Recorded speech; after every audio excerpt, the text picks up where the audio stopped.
Hey guys, so I see a lot of guys showing up with a cornucopia of bait or just one bait, or they have too much bait or they have not enough bait. So in this video, I'm going to share with you guys 3 tips on how I prepare dead bait and live bait for fishing charters. All right, tip number 1, live bait. Now, I only have one live well, okay, that is built into the boat. I also have a portable live well that I use from time to time, depending on what I'm targeting, okay? But the key is, especially during the hot summer months, is to have a live bait that you can turn into a dead bait.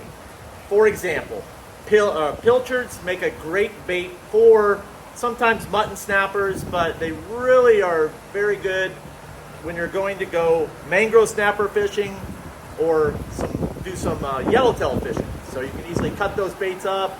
They're an awesome bait for mangroves and yellowtails. But my absolute favorite bait that I can turn into a big mutton snapper bait or a big grouper bait are large pinfish. And from time to time, crabs. Now, what's so special about the pinfish? The pinfish it's natural, okay? It's in the Gulf. The fish chase these fish around. They shadow these fish. They migrate with them. So the trick is that if you have some good live bait of pinfish, for example, in your well, and you get a few that die, you immediately get that fish out of the tank. You get it on ice, because sometimes fish like the mutton snappers and groupers are going to want to eat that bait sliced up nice dead. And if it's treated with a little extra special sauce, quote unquote sauce, it can outperform live bait. All right, tip number 2. 2 different types of dead bait, okay? But here's the kick. There's a little science to this, and I kind of geek out when it comes to this stuff, because it has worked so well for me over the years, and it has saved my day as far as catching fish, and putting together a box really quick. And it just comes with having a little bit of science knowledge. You don't really need to dig too much into it, but I want to make it really easy for you. So for me, I want 2 different types of amino acid profiles, okay? So fish like bonito versus a king mackerel, different amino acid profiles, okay? Red meat, I want you to think of it like this: red meat versus white meat, okay? Speedo mackerel, different amino acid profile. And as you guys all know, the Speedo is considered the absolute best bait. Well, it's changing a little bit. I'm seeing that. So that's something I'll get in a little bit later.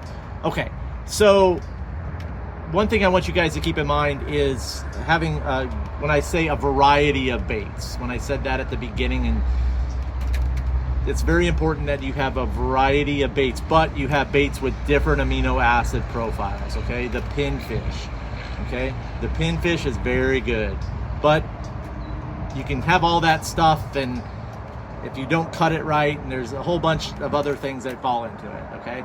So if you want to learn more about what I've talked about, and I'm kind of geek out on this stuff, so the science of fishing is something that I truly enjoy. I did another podcast a couple podcasts ago titled Dead Bait Tips for Mutton Snappers, and I dove into it a little bit, and I'll be talking about it more here in the future as I go along.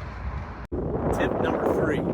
Okay, so certain spots align themselves with certain baits and fishing pressure, meaning that some spots they may like, Belinda likes to look at it like this: some spots they may like Fritos, and other spots they may like chicky nuggets, okay? That's how you look at it. So if I don't have, let's say for example, if I'm going to go fish a certain spot that I know that they don't like Fritos, but they like chicky nuggets and I have that bait, I'm going to go there. There might be days where I don't have the bait that won't catch fish on that spot, so I won't go. Or I know that it's been heavily pressured, and I keep an eye on those spots out there as well, so I won't even touch them. If I do go into those spots, I'm going in there with the absolute best bait for that particular spot that I know that I'm going to get bites on.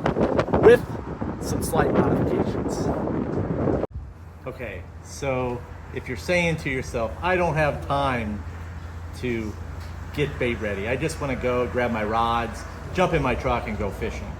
Well, what I'm seeing is those are the guys that are not catching consistently.